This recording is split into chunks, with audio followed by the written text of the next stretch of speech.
So, talk a little about corruption. I was just watching the Economancer, and I would recommend you guys check that out. And he had one on corruption, and he went through the history of corruption studies, and he took it back as an intro to Aristotle. So, what is corruption? When we think of corruption, we think of someone in power abusing their power as a way to obtain either more power or money or something. Potentially the most famous economic term is rent seeking. Rent seeking is when you go, you try to, you try to get more resources or money, right, without actually producing anything, providing any more value. And you do it by bribing or in some way involving a corrupt official. So you go, maybe you've got your friends, you grease the skids a little bit, maybe you fund their campaign, and they push contracts in your direction, or in some cases they might give you an inside information on other bids so you can underbid everybody, right? And then maybe later, once you get the contract, you have cost overruns and they're paid for because that's kind of the way government works, right? So I'll give you an example here. I live in the Seattle area, and we have a couple of major projects over the last few years. One of them being the 520 bridge, floating bridge across the lake. Obviously, every government contract pretty much goes over. Okay, so usually when they give you a contract, when they give you a bid to the government, you can expect a 20% overrun. So it's probably going to be more than that, right? So some of the things that happened is the contractors that built the 520 bridge, the pontoon sunk because of incompetence, right? And that's another issue with the way that government contracts work is typically the people that get them are not the people that know what they're doing in terms of construction, but the people that know what they're doing in terms of government contract bidding. Okay, so maybe you're a really good contractor and you're the best contractor out there. You're probably not going to be very good with the government paperwork, right? Because after all, you're busy learning and knowing, being good at what you do. And on the other hand, most of these companies that get government contracts, I say most, but that's my view, but a lot, they are able to obtain contracts.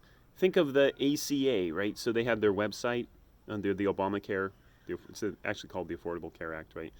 And under Obamacare, the company that got the bid had something like 2 years to build it and $700 million.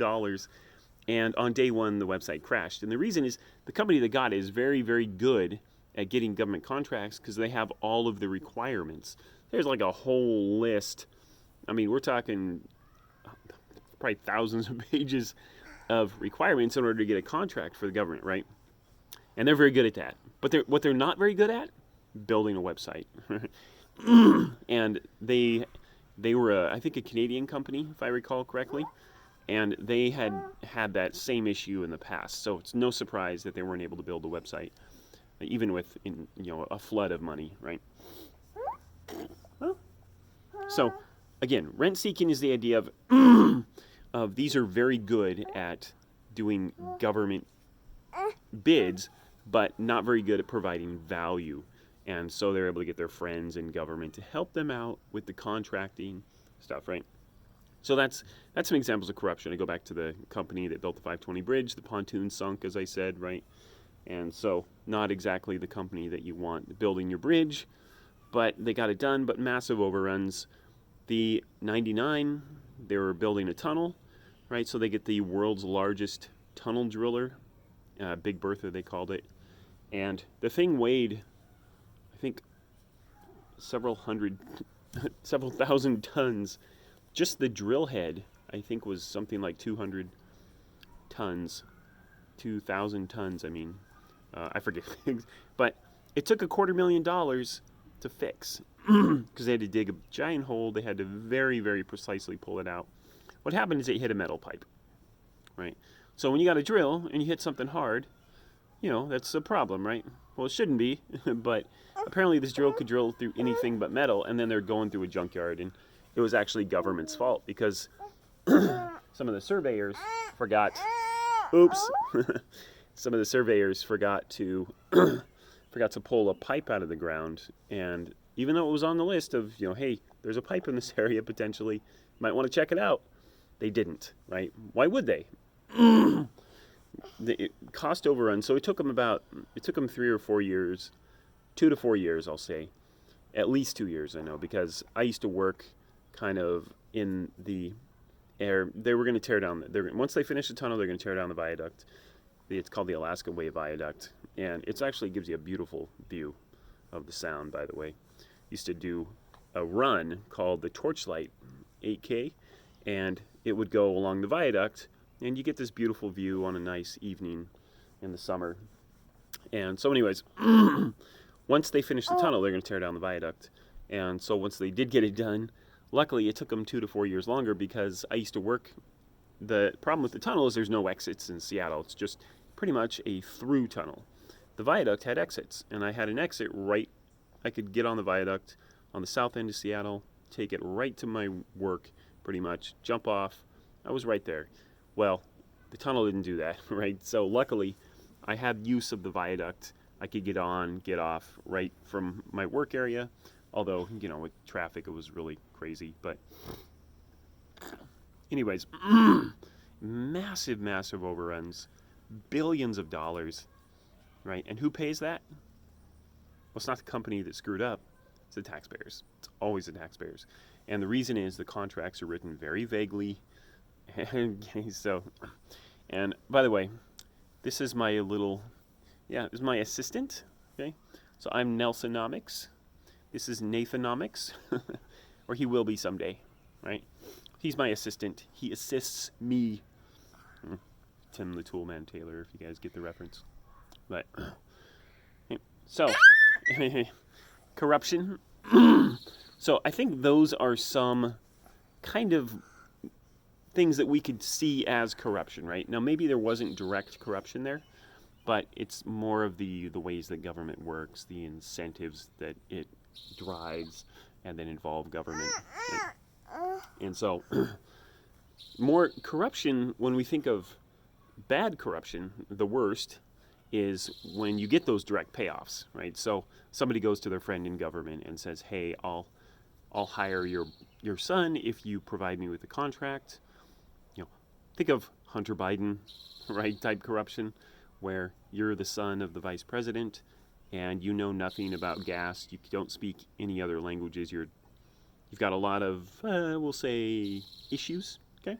So, and you get these massive $500,000 or $50,000 a month jobs overseas, right? Even though you have no knowledge, specialty of either the language or anything, right? And the question is, how did he get that job? Maybe the big guy, right? Maybe the big guy helped him out. So that's what we're talking about, corruption. And again, with the economic idea, and if you want to understand how corruption works, as the Economancer points out, you got to understand economics and incentives, right?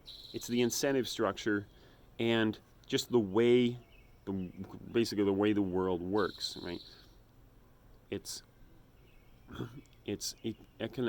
incentives within the government, politicians themselves. There's no disincentives because it's very difficult, if not impossible, to fire somebody, even if they are corrupt, right? It's very difficult to prove corruption. What does it mean to prove corruption, right?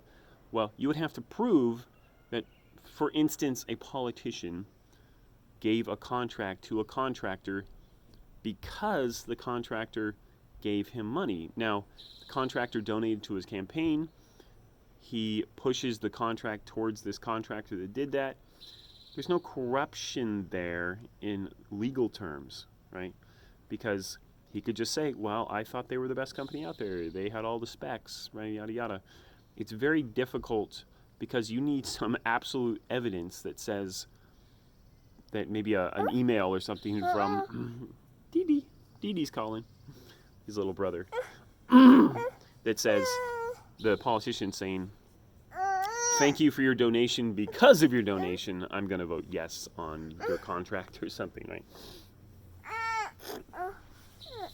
So that's just a brief intro to the ideas of corruption.